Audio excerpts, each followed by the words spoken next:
Bharat final में पहुंच गया है। 98 गेंदों पर 84 रन का जो रिकॉर्ड था, अगर लाहौर में फाइनल होता तो बहुत ही अच्छा लगता। विराट कोहली की तो ना सिर्फ भारत में बल्कि पाकिस्तान में वाह वाह हो चुकी है। तो अस्सलाम वालेकुम फ्रेंड्स, स्पोर्ट्स विद अंबर के साथ आप सबको खुशामदीद कहती हूँ।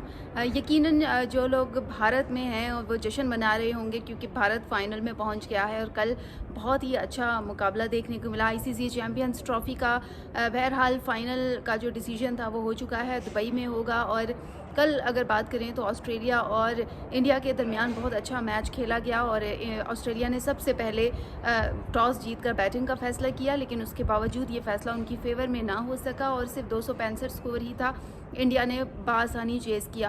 ख़ासतौर पर विराट कोहली की बात करूं तो उन्होंने बहुत ही पुराना तकरीबन 25 साल रिकॉर्ड तोड़ दिया है और सचिन तेंदुलकर को भी पीछे छोड़ दिया है। जी बिल्कुल, आईसीसी चैंपियंस ट्रॉफ़ी में वो सबसे ज़्यादा सेंचुरीज़ करने वाले प्लेयर बन गए हैं और कल उन्होंने जो है वो 98 गेंदों पर 84 रन का जो रिकॉर्ड था वो भी तोड़ दिया है। और सचिन तेंदुलकर के पास इससे पहले रिकॉर्ड था कि उन्होंने वनडेज़ में सबसे ज़्यादा सेंचुरी स्कोर की थी, लेकिन अब ये एजाज़ विराट कोहली के पास आ चुका है और विराट कोहली अब सबसे ज़्यादा सेंचुरी जो 50+ स्कोर है वो करने वाले प्लेयर बन गए हैं। तो यकीनन भारत के लिए ये बहुत ही एक्साइटेड न्यूज़ है। और भारत की अगर मैं बात करूँ तो कल के मैच के बाद भारत में भरपूर जश्न मनाया गया, लोगों ने खुशियाँ मनाई, मिठाइयाँ तकसीम की, जबकि भंगड़े भी डाले गए और स्ट्रीट तक में हमने देखा कि जी बड़े जश्न मनाए जा रहे थे और मनाना चाहिए भी थे क्योंकि भारतीय टीम ने कल फाइनल में जो पहुंचने का एजाज़ था वो अपने नाम कर लिया है और आईसीसी चैंपियंस ट्रॉफ़ी का बहरहाल वो अब फाइनल खेलने जा रहे हैं। हमारे पास एक टीम फाइनल में डिसाइड हो चुकी है, जबकि दूसरी टीम डिसाइड होना अभी उनका बाकी है। आज न्यूजीलैंड और जनूबी अफ्रीका का मैच लाहौर कज़ाफ़ी स्टेडियम में खेला जाएगा और अब देखते हैं कि दुबई का अगला टिकट कौन सी टीम पकड़ती है जी। और हमारे लिए तो खैर बड़ी अफसोसनाक सूरत हाल थी। हम लोग चाहते थे कि फ़ाइनल लाहौर में हो, लेकिन ये कि अब दुबई में फ़ाइनल होगा क्योंकि इंडिया जो है वो जीत चुका है। हमारे एज अ पाकिस्तानी हमें ज़्यादा खुशी इसलिए नहीं हुई क्योंकि हम बतौर होस्ट चाहते थे कि फ़ाइनल जो है वो लाहौर में खेला जाए, लेकिन ये जो चीज़ थी ये बहुत ज़्यादा हम लोग को मायूसी का शिकार हुए शायकीन क्रिकेट, और उनकी जानिब से कहा गया कि अगर लाहौर में फ़ाइनल होता तो बहुत ही अच्छा लगता, लेकिन अनफॉर्चुनेटली नहीं हो सका और फाइनल दुबई में होगा। क्या कह सकते हैं जी, जो अच्छी क्रिकेट खेलेगा वो आगे तो जाएगा, लेकिन अनफॉर्चुनेटली पाकिस्तान में थी को गलतियां ज़रूर की उन्होंने स्क्वाड ने, और उसके इन गलतियों की वजह से आज हम एक बड़े इवेंट से बाहर हो चुके हैं और बस अब बाहर से ही देख रहे हैं। तो क्या कर सकते हैं जी, शायकीन क्रिकेट की जो मायूसी है वो बनती है बिल्कुल, क्योंकि अब लाहौर में फ़ाइनल नहीं होने जा रहा है। तो आज जो लाहौर में मैच होने जा रहा है न्यूजीलैंड और जनूबी अफ्रीका के माबैन, तो वहाँ पर इफ्तारी का एहतमाम किया गया है। मैनेजमेंट इफ्तार कराएगी जी और वहाँ पर जितने भी शायकीन क्रिकेट जाएंगे वो फ्री इफ्तार करेंगे। इसके अलावा ऑस्ट्रेलिया ने कल मैच खेला और स्टीव स्मिथ कैप्टन थे, जो पैट कमिंस इससे पहले कैप्टन थे और उनकी जगह उन्होंने कप्तानी की थी इस कल तक के जो मैचेस थे उनमें, लेकिन अब उन्होंने रिटायरमेंट का ऐलान कर दिया है और वो कह रहे हैं कि अब वो सिर्फ वनडे और अब सिर्फ बल्कि वो टेस्ट के लिए दस्तियाब होंगे। उनकी फ़र्स्ट प्रायोरिटी जो है वो टेस्ट क्रिकेट खेलना होगी। तो हमने ये देखा आईसीसी चैंपियंस ट्रॉफ़ी में वैसे तो ऑस्ट्रेलिया की खैर नाकिस कारकर्दगी बिल्कुल भी नहीं थी, लेकिन हाँ इंडिया और ऑस्ट्रेलिया का जो पुराना एक रिवेंज था वो ज़रूर पूरा हो गया। इंडिया ने अपना रिवेंज जो है वो ले लिया है ऑस्ट्रेलिया से और कल उन्होंने ऑस्ट्रेलिया को हरा कर पवेलियन की राह दिखा दी है और ऑस्ट्रेलिया के कैप्टन स्टीव स्मिथ ने उसके बाद रिटायरमेंट का ऐलान किया। ऐसा उन्होंने कुछ नहीं कहा कि वो जी कल के मैच से अफसरदा था, ऐसा कुछ बयान नहीं दिया। अलबत्ता उन्होंने कहा कि वो फोकस करना चाहते हैं टेस्ट क्रिकेट के ऊपर और टेस्ट क्रिकेट उनकी फ़र्स्ट प्रायोरिटी रहेगी। तो बहरहाल अच्छा फ़ैसला था। और मैं ये कह रही थी कि आईसीसी चैंपियंस ट्रॉफ़ी में हमने देखा कि बहुत मुतअद्दिद टीमों के जो कैप्टन्स थे उन्होंने रिटायरमेंट का ऐलान किया। इससे पहले इंग्लैंड के जो टीम के कैप्टन थे जॉस बटलर, उन्होंने भी लास्ट जो मैच हुआ था अफ़गानिस्तान के बाद उन्होंने जो खेला था तो उसके बाद उन्होंने भी रिटायरमेंट ले ली और वो भी चले गए हैं, इस्तीफ़ा दे दिया बल्कि उन्होंने। तो बहुत सारी ऐसी हमने आईसीसी चैंपियंस ट्रॉफ़ी में बहुत ज़्यादा जो जैसे कहेंगे कि अनप्रिडिक्टेबल चीज़ें थी वो हमने देखी हैं। इस इवेंट में बहुत ज़्यादा चीज़ें देखने को मिली हैं और पाकिस्तान के हवाले से तो बहुत ही बुरी चीज़ें हमने देखी कि जी इसके बाद अब बहुत सारी चेंजिंग्स भी हुई हैं। कल हमने देखा कि न्यूजीलैंड का जो स्क्वाड है न्यूजीलैंड का जो टूर है वहाँ पर T20 मैचेस होने जा रहे हैं पाकिस्तान के 16 मार्च से, तो उस हवाले से भी स्क्वाड का ऐलान कर दिया गया। और कैप्टनसी पर बहुत बड़ा सवालिया निशान था। कैप्टन जो है वो अब नए कैप्टन T20 के होंगे सलमान अली आगा।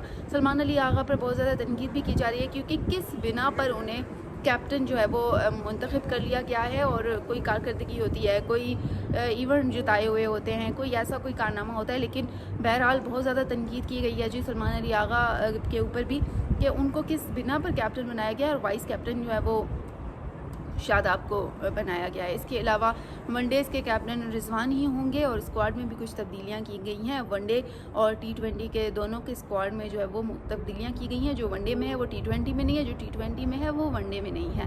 तो देखते हैं कि जो नया फ़ैसला है मैनेजमेंट का वो किस कदर अच्छा साबित होता है उनके लिए, क्योंकि ICC चैम्पियन ट्रॉफी में तो जो स्क्वाड था वो बिल्कुल फ्लॉप हो गया और बिल्कुल भी जो है वो उन्होंने बिल्कुल हमारी फेवर में नहीं रहा। लेकिन अब ये जो नया स्क्वाड है, जो नई सीरीज़ है, हम देखते हैं कि उसके लिए क्या होता है। और जो अगले साल जो एशिया कप होने जा रहा है उसके लिए भी तब्दीलियाँ की जाएंगी, वो भी मुतवक्के हैं। तो आज अगर बात करें तो आज के हवाले से तो पाकिस्तान की यही अपडेट है। और जो इंटरिम हेड कोच हैं आकिब जावेद, वो भी अभी फ़िलहाल रहेंगे और उन्होंने जो अपना टेन्योर था उनमें उनको एक्सटेंड कर लिया गया है और वो मज़ीद स्टे करेंगे। तो उन पर भी बहुत ज़्यादा तनकीद है कि ऑलरेडी ICC चैम्पियन ट्रॉफ़ी हम लोग बुरी तरह उसमें नाकाम हो चुके हैं और अब उन्हें किस बिना पर उनका जो टेन्योर था वो एक्सटेंड किया गया। बहरहाल ये तो थी हमारी पाकिस्तान के हवाले से बातचीत, जो कि बड़ी अफसोदा सूरत हाल है कि फ़ाइनल लाहौर में नहीं हो रहा। और हम इस हवाले से बहुत ही ज़्यादा उदास हैं कि काश के दिफाई हम लोग चैम्पियन भी रहे और अब मेज़बानी कर रहे थे, लेकिन उस तरह से टीम ने परफॉर्म नहीं किया और लाहौर की बजाय अब हम दुबई में देखेंगे फ़ाइनल। अब देखेंगे कि दूसरी टीम कौन सी है जो दुबई का टिकट कटाने जा रही है। तो आप लोग भी ज़रूर बताइएगा अपनी अपनी आरा से। आज जो है वो दोनों टीमों के माबैन ज़बरदस्त टाकरा दिन 2 बजे होगा और उसके बाद फ़ैसला आज ही हो जाएगा। और गुज़िश्ता रोज़ का तो मैच आउटस्टैंडिंग था। विराट कोहली जिस तरह से आए हैं और उन्होंने जो है वो किस तरह से अपनी टीम को, अपने मुल्क को ये मैच जितवाया है ऑस्ट्रेलिया के ख़िलाफ़, तो ये काबिल तारीफ़ है। और विराट कोहली की फ़ैन्स बहुत ज़्यादा हैं पाकिस्तान में। विराट कोहली की तो ना सिर्फ भारत में बल्कि पाकिस्तान में वाह वाह हो चुकी है, तो बनता है जी। और वेल डन विराट कोहली। और इसके अलावा मैं कहूँगी कि इसी तरह के प्लेयर अगर हर मुल्क में हों तो उन्हें मात देना आसान बात नहीं होती है।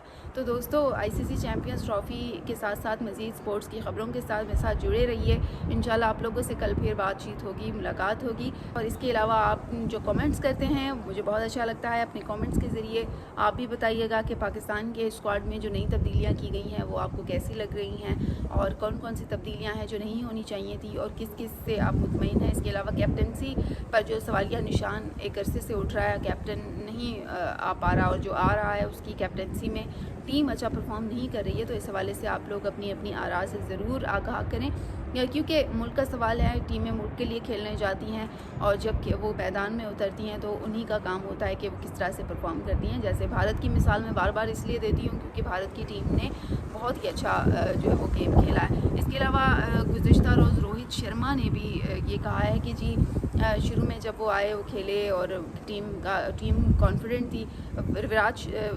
रोहित शर्मा ने विराट कोहली की भी तारीफ़ की है कि ये बहुत अच्छे प्लेयर हैं और उन्होंने जो है वो बहुत अच्छा कल गेम खेला, जिसके बायस हम तमाम जो पूरा जो मैच था वो हम बड़े स्मूथ तरीके से खेले हैं। तो रोहित शर्मा का ये कॉन्फिडेंस और उसकी पूरी कैप्टनसी के लिए तमाम लोग उसको सराहते हैं कि रोहित शर्मा की कैप्टनसी में उन्होंने इतना बड़ा इवेंट अपने नाम किया। और अगेन मैं कहूँगी कि भारत की स्ट्रैटेजी बहुत अच्छी थी, एक ही वेन्यू पर खेलने वाली, और वो उसमें कामयाब भी हो गए उस स्ट्रैटेजी में। और दुबई में उन्होंने एक ही वेन्यू सेलेक्ट किया, बाकी टीमें मूव करती रहीं और फिर उसका रिज़ल्ट आप सबके सामने है कि भारत ने अपनी स्ट्रैटेजी, देखिए गेम सिर्फ प्रैक्टिस का नाम ही नहीं है, गेम एक स्ट्रैटेजी का भी नाम है।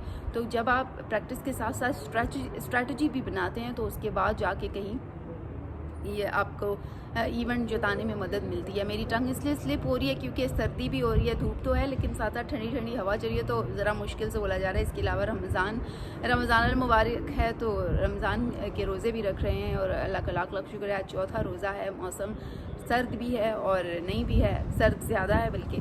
तो दोस्तों इसी के साथ ही मेरे साथ जुड़े रहिए और दुआ करें कि पाकिस्तानी टीम भी कुछ अच्छा परफॉर्म कर ही जाए, हम तो दुआ ही कर सकते हैं।